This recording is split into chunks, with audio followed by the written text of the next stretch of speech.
January 9, 1945. 31,000 feet above the Pacific.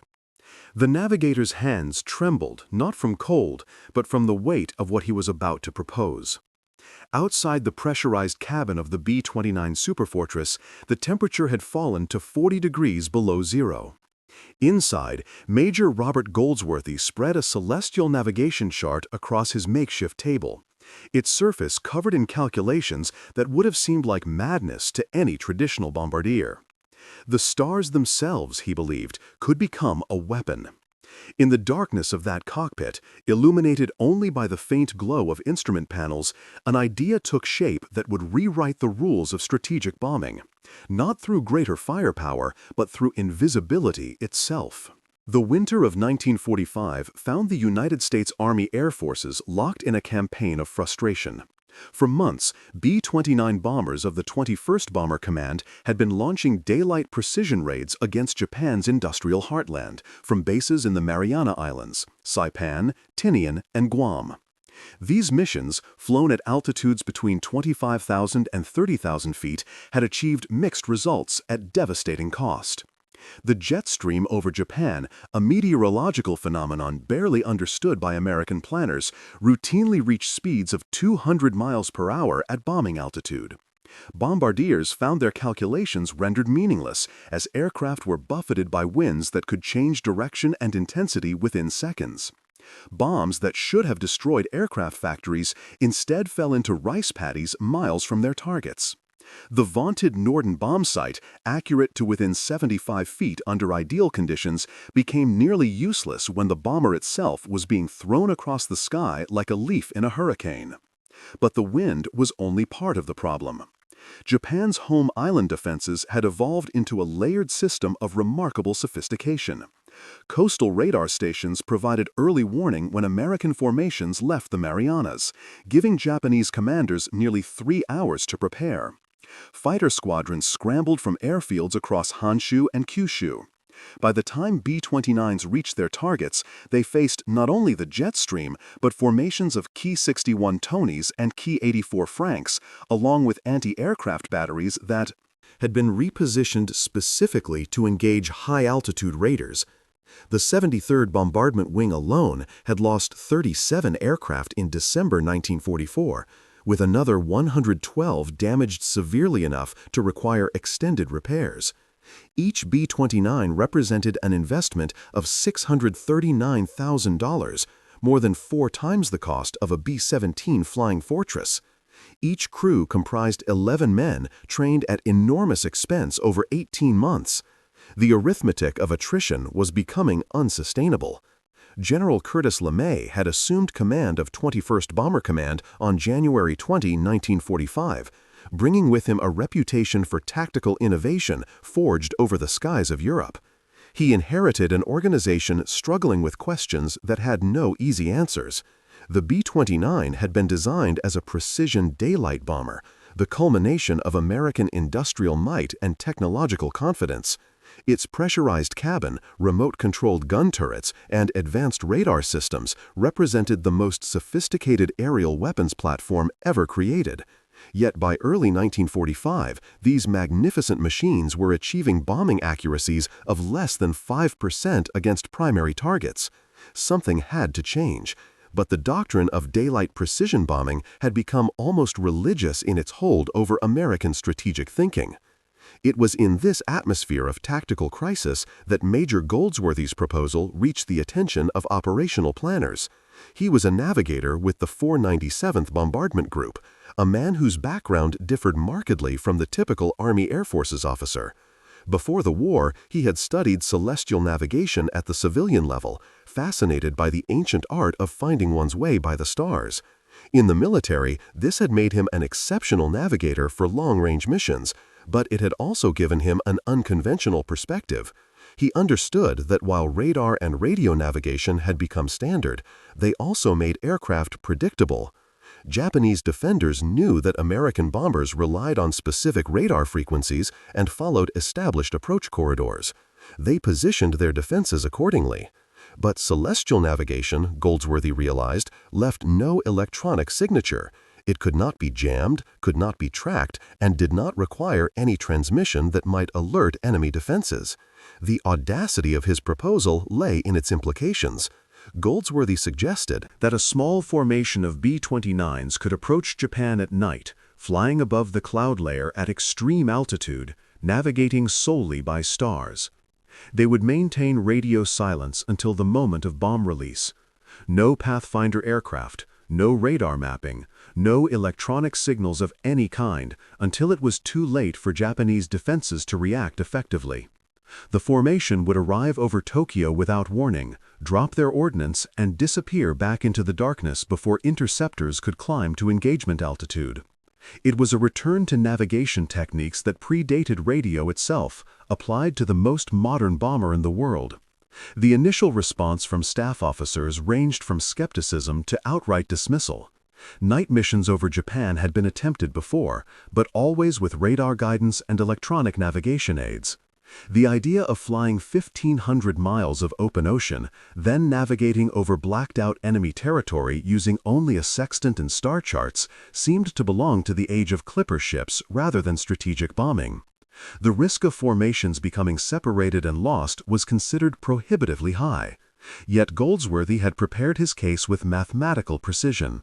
He demonstrated that under clear night skies, which meteorological records showed were common over Japan in January, celestial navigation could provide position fixes accurate to within 2 miles, sufficient for area bombing of large urban industrial targets. More importantly, the technique was immune to every form of electronic warfare and detection then in use. What followed was not immediate acceptance, but rather a gradual recognition that conventional methods were failing. In late January 1945, authorization came down for an experimental mission. 16 B-29s would be selected from the most experienced crews in the 73rd Bombardment Wing. They would undergo intensive training in night celestial navigation, a skill that many navigators had learned only superficially during basic training. Goldsworthy himself would develop the mission profile, calculating approach routes that would keep the formation over open water until the last possible moment, minimizing exposure to coastal radar. The target would be Tokyo itself, not for any specific factory or military installation, but as a proof of concept. If 16 bombers could reach the Japanese capital undetected, drop their ordnance accurately enough to hit the city, and return safely, it would validate an entirely new approach to the strategic bombing campaign. The crews selected for this mission understood they were participating in something unprecedented. In the weeks leading up to the operation, they practiced celestial navigation at night over the Pacific, flying training missions that simulated the approach to Japan. Navigators relearned techniques many had last used in training schools 2 years earlier. The sextant, an instrument that seemed almost quaint alongside the sophisticated radar systems of the B-29, became their primary tool. They practiced taking star fixes while the aircraft maneuvered, calculating position based on the angle of Arcturus above the horizon, the precise moment Vega crossed the meridian, the relationship between Altair and Deneb. It was mathematics performed under pressure, in darkness, at altitude, with the knowledge that errors would not merely lead to mission failure, but potentially to running out of fuel over the empty Pacific. February 25, 1945, the night selected for the mission, arrived with weather forecasts showing clear skies over both the Marianas and Japan. 16 B-29s, each loaded with incendiary clusters rather than high-explosive bombs, began their engines as dusk fell over Northfield, Guam. The choice of incendiaries was deliberate. If celestial navigation proved accurate enough to place bombs within Tokyo's sprawling urban area, fire would accomplish what precision bombing had not: the destruction of Japan's cottage industry network, where thousands of small workshops produced components for aircraft and weapons. The aircraft departed at carefully calculated intervals, each navigator responsible for bringing his crew to a specific point in the sky above Tokyo at an exact time. There would be no formation flying in the traditional sense. Each B-29 would make the journey independently, navigating by stars, maintaining radio silence, trusting in mathematics and the rotation of the Earth itself. The flight north proceeded through darkness broken only by starlight. Below, the Pacific stretched away in all directions, a black void that offered no landmarks, no reference points, no margin for error. Every 30 minutes, navigators took star fixes, using their sextants to measure angles between celestial bodies and the horizon. Each fix required identifying specific stars from memory, taking precise readings despite the vibration of the aircraft, and then performing calculations that would determine whether they remained on course. There were no second chances. Radio silence meant no correction from ground stations, no consultation with other aircraft. Each crew was alone with the stars and their own expertise. At 31,000 feet, the temperature outside had fallen to -43 degrees Fahrenheit. Inside the pressurized cabins, men worked in relative comfort, but they were acutely aware of the hostile environment just inches beyond the aluminum skin of their aircraft. Engine trouble at this altitude, over the open Pacific, at night, meant almost certain death. The B-29s carried survival equipment, but the chances of successfully ditching in darkness and then surviving long enough for rescue were minimal. Every crew member understood this calculation. They flew anyway, trusting in Wright Cyclone engines that had proven themselves reliable, trusting in the mathematics of celestial navigation, trusting in each other. The Japanese coast appeared as a dark absence of stars along the horizon. Land distinguished from sea only by the way it blocked the light of the heavens. Still maintaining silence, the 16 B-29s crossed into enemy airspace. Their altitude kept them above the effective ceiling of most anti-aircraft fire, and the darkness made them nearly invisible to searchlights. Japanese radar operators, trained to watch for the characteristic formations of daylight raids, saw scattered returns that might have been weather phenomena or equipment malfunction. No general alarm was raised. In Tokyo, air raid sirens remained silent. The city slept, its millions of inhabitants unaware that high above them, American navigators were taking final star fixes, calculating wind drift, preparing for the moment when silence would end and bombs would fall. At 0147 hours on February 26, the first B-29 reached its initial point. The navigator, after one final calculation, informed his bombardier that they were in position. The bombardier, who had been waiting in darkness with his hand on the release lever, needed no electronic bombsight for this mission. The target was the city itself, laid out below in blacked-out invisibility. At 0148, the first cluster of incendiaries fell away. Within 90 seconds, each of the 16 aircraft had released their loads. Nearly 100 tons of M69 incendiary bomblets began their descent toward Tokyo. Only then did the formation break radio silence, transmitting brief coded confirmations of bomb release. Only then did Japanese defenses fully comprehend what was happening. Searchlights stabbed upward, finding nothing but empty sky. Anti-aircraft batteries opened fire, but their shells detonated thousands of feet below the departing bombers. Fighter units scrambled, but by the time Ki-84s reached 30,000 feet, the American aircraft had already turned south, using the speed of their departure to outrun pursuit. The mission had lasted less than 8 minutes over the target. In that brief window, celestial navigation had delivered 16 independent aircraft to the same point in the sky above one of the most heavily defended cities in the world, without warning, without electronic signature, without loss. The incendiary struck across a zone stretching roughly 2 miles north to south and 3 miles east to west, a pattern that encompassed parts of Tokyo's Koto and Sumida wards. For a bombing method that relied on stars rather than precision instruments, the accuracy was remarkable. Fires ignited across an area where residential housing mixed with small industrial workshops. Japanese civil defense crews, responding to what they initially believed was a small raid, found themselves overwhelmed as dozens of separate fires merged into larger conflagrations. The damage was significant but not catastrophic. Roughly 1,100 buildings destroyed, 28 civilians killed, industrial production interrupted at 47 workshops, according to post-war Japanese records. These numbers mattered less than the method by which they had been achieved. The 16 B-29s landed at their bases in the Marianas between 07:30 and 08:15 hours on February 26th. Not a single aircraft had been lost. Not one had sustained damage from enemy action. Fuel reserves, carefully calculated before the mission, proved sufficient with margins to spare. The crews had spent over 14 hours in the air, navigating more than 3,000 miles round trip using techniques that would have been familiar to 18th century mariners. They had proven that strategic bombers could reach Japan without triggering the defensive response that had made daylight raids so costly.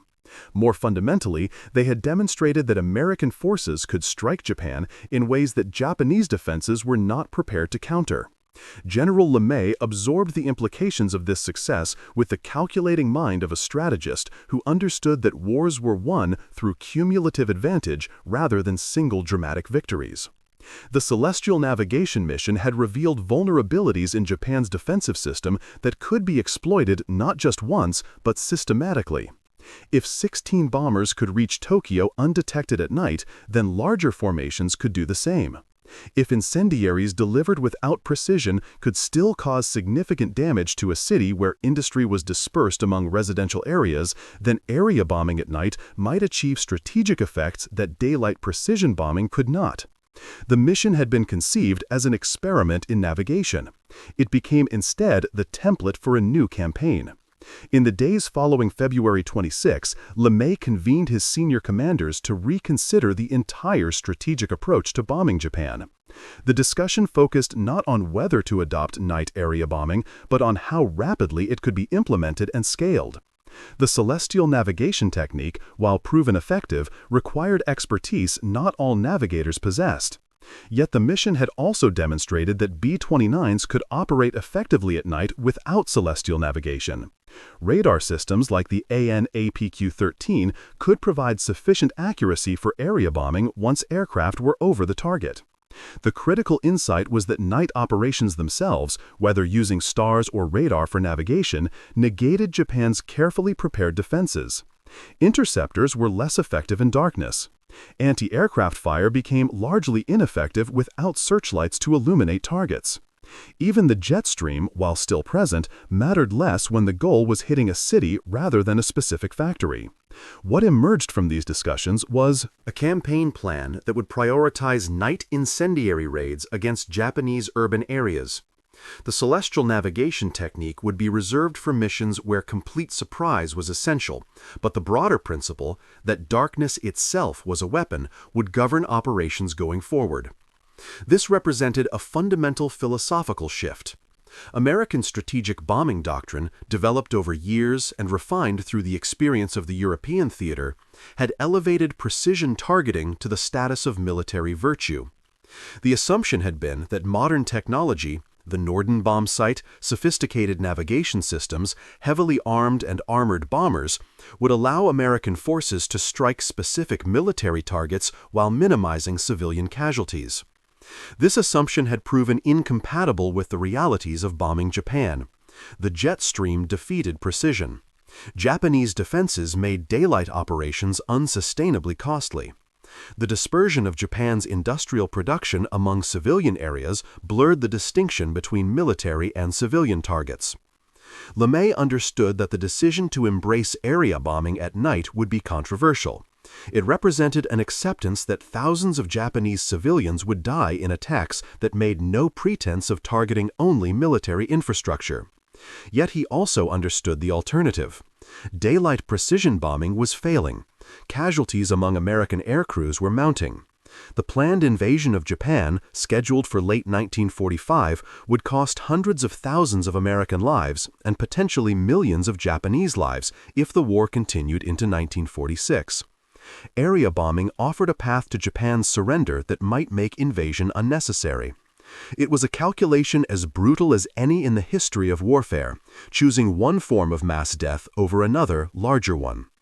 The night of March 9–10, 1945 marked the full implementation of the new strategy. Operation Meeting House sent 334 B-29s against Tokyo in the largest incendiary raid of the war. The aircraft flew at altitudes between 5,000 and 9,000 feet, far lower than previous missions, sacrificing altitude for bomb load and accuracy. They navigated using a combination of radar and visual fixes rather than celestial navigation, but they maintained the element of night operations that Goldsworthy's experimental mission had proven so effective. Japanese defenses, still configured primarily for high-altitude daylight interception, struggled to respond effectively. The raid killed an estimated 100,000 people and destroyed 16 square miles of Tokyo in a firestorm that created its own weather system. It was the most destructive single air raid in human history up to that point, surpassing even the damage caused by the atomic bombs that would fall 5 months later. The success of March 9/10 validated the new approach, but at a moral cost that haunted many who participated. Crews returning from that mission reported fires visible from 150 miles away. Thermal currents so intense they threw B-29s upward by thousands of feet. The smell of burning flesh that penetrated even into pressurized cabins. The language of strategic bombing, area targets, industrial zones, collateral damage, provided no shelter from the reality of what they had done. They had killed more people in a single night than had died in most battles of the Pacific War. The incendiaries they dropped, the M69 bomblets that Goldsworthy's experimental mission had first delivered, were designed specifically to ignite the wood and paper construction of Japanese homes. This was not an accident of war, but its purpose. Yet among these larger horrors, the navigation technique that had begun the transformation retained a peculiar innocence. The 16 B-29s that had navigated by starlight to Tokyo on February 25-26 had killed 28 people, not 100,000.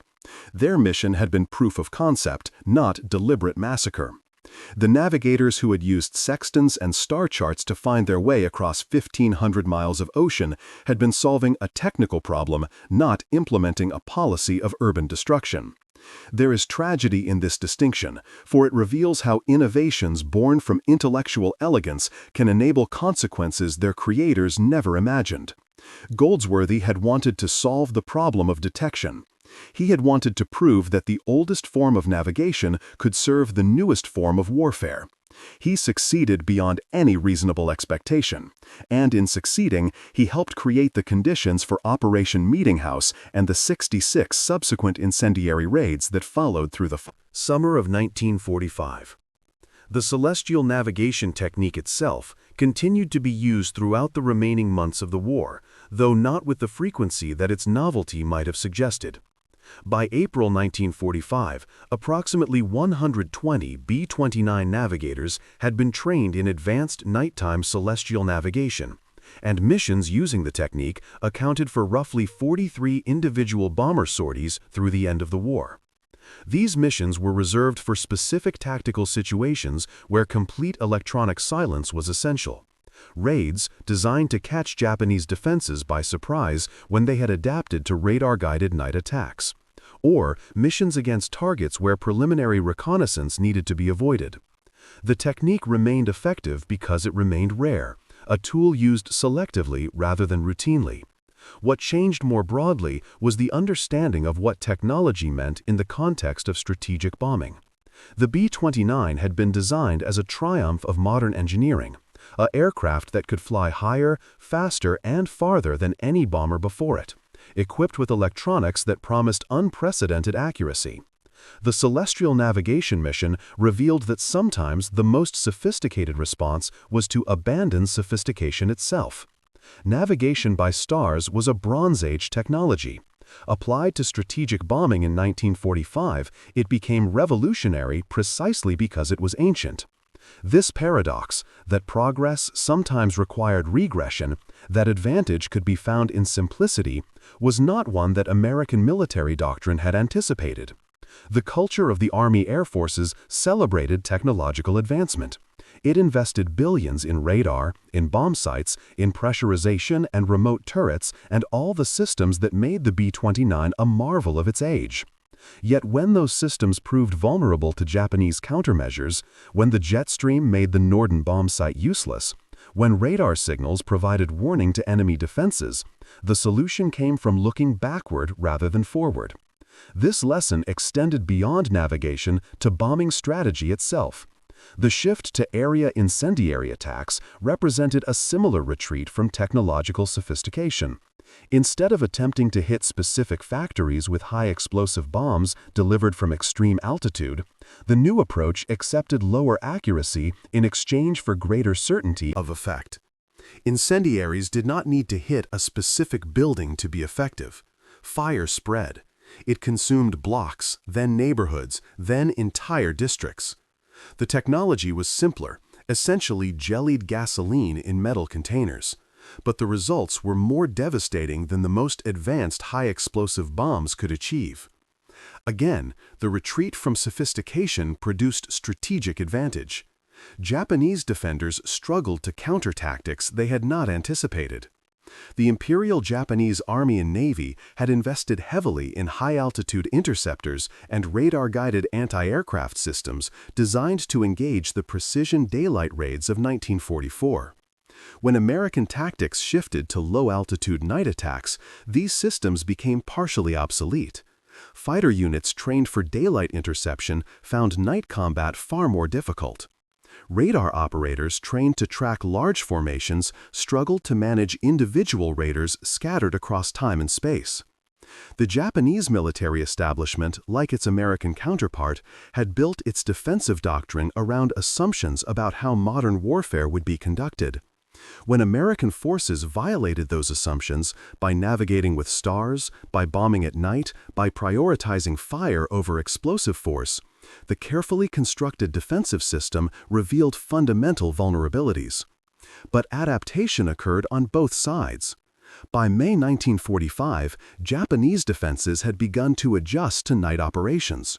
Fighter units trained specifically for night interception became operational.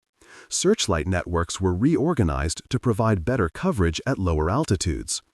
Anti-aircraft batteries received new doctrine for engaging raiders that approached singly or in small groups rather than massed formations. The window of complete American advantage that had opened on February 26 began to close. Loss rates for night missions, while never reaching the catastrophic levels of early daylight raids, increased through the spring and summer. The B-29s that had seemed invisible in February were being seen, tracked, and occasionally shot down by June. This evolution of tactics and countermeasures represented the normal dialectic of warfare: innovation, followed by adaptation, followed by counter-adaptation in an endless cycle. What made the celestial navigation mission historically significant was not that it ended this cycle, but that it initiated a new phase of it that ultimately contributed to Japan's surrender. The campaign of night incendiary raids, which Goldsworthy's experimental mission had helped enable, destroyed 64 Japanese cities between March and August 1945. An estimated 330,000 civilians died in these raids. Another 8.5 million people were rendered homeless. Industrial production fell by 42%. Transportation networks collapsed as rail yards and marshalling centers burned. The Japanese government, which had believed in February 1945 that it could endure American bombing indefinitely, began by July to consider that continued resistance might lead to national extinction. None of this was predetermined by a single navigation technique or a single experimental mission. The path from Goldsworthy's star charts to Japan's surrender runs through decisions made by thousands of individuals. Commanders who authorized the raids, crews who flew them, civilians who died in them, Japanese officials who ultimately chose surrender over annihilation. Yet there remains a connection between the navigational elegance of February 26 and the strategic devastation that followed. The mission proved that American forces could strike Japan in ways previously thought impossible. That proof changed calculations. It opened possibilities. It contributed to a sequence of events that culminated in unconditional surrender. In the years after the war, celestial navigation faded from military aviation. Inertial guidance systems, then satellite navigation, made sextants obsolete. The skill that had seemed revolutionary in 1945 became a historical curiosity by the 1970s. The last generation of military navigators trained in celestial techniques retired in the early 1990s. Modern bombers navigate with GPS accuracy to within meters, operated by systems that would have seemed like magic to the crews of 1945. Yet the fundamental insight remains relevant. The most sophisticated system is still vulnerable to countermeasures. Electronic warfare can jam GPS signals, just as Japanese forces jammed radar in 1945. In an era of precision-guided munitions and network-centric warfare, there is value in understanding that sometimes the simple approach, the technique that requires no electronic signature and leaves no digital trace, retains advantages that sophistication cannot match. The men who flew that first celestial navigation mission returned to civilian life with experiences that set them apart. They had participated in something unusual, even by the standards of a war filled with unprecedented events. Most never spoke publicly about the mission. It lacked the dramatic appeal of daylight combat or the moral clarity of fighting obvious evil. What did it mean to say that you had helped pioneer a bombing technique that killed 28 people in February and enabled the deaths of 100,000 in March? How did you explain that you were proud of the navigation, proud of the technical achievement, while being haunted by what that achievement facilitated? These questions followed them through decades of peacetime life. Some found answers, others lived with ambiguity. Major Robert Goldsworthy himself returned to civilian life in 1946 and taught mathematics at a small college in Oregon for 32 years. He published 2 academic papers on celestial navigation, but never wrote about the military application of his work. Students remembered him as demanding but fair, a man who insisted on precision in calculations and clarity in thought. He died in 1983, and his obituary made no mention of the mission that had changed strategic bombing. A shoebox found in his study after his death contained his navigation logs from the war years, including the star charts he had prepared for February 26, 1945. The calculations remained precise even after 4 decades. The stars he had used to find Tokyo, Arcturus, Vega, Altair, Deneb, were still there in the night sky, unchanged by the purposes to which human beings had applied their light. There is something to consider in that permanence. The stars that enabled the mission are the same stars that guided Polynesian navigators across the Pacific 1,000 years before B-29s were imagined. They will shine long after the last records of the strategic bombing campaign have crumbled to dust. They possess no moral quality. They do not judge the uses to which they are put. They simply are, constant and reliable, available to anyone with the knowledge to read them and the instruments to measure their position. The navigators of 1945 used stars to find their way to Tokyo. Future generations might use the same stars to find their way to Mars. The universe provides tools. Human beings choose purposes. The bombing campaign against Japan that began with Goldsworthy's experimental mission and culminated in atomic weapons over Hiroshima and Nagasaki poses questions that each generation must answer for itself. Was the destruction justified by the surrender it helped force? Could the same strategic objective have been achieved through different means? At what point does military necessity become indistinguishable from atrocity? These questions have occupied historians and ethicists for 80 years without producing consensus. They likely never will. What remains beyond debate is that the campaign happened, that it employed methods ranging from the ancient art of celestial navigation to nuclear physics, and that it worked, in the sense that Japan surrendered without invasion. Whether it should have worked that way, whether the price paid by Japanese civilians was morally acceptable, even if militarily effective, are questions that technological innovation cannot answer.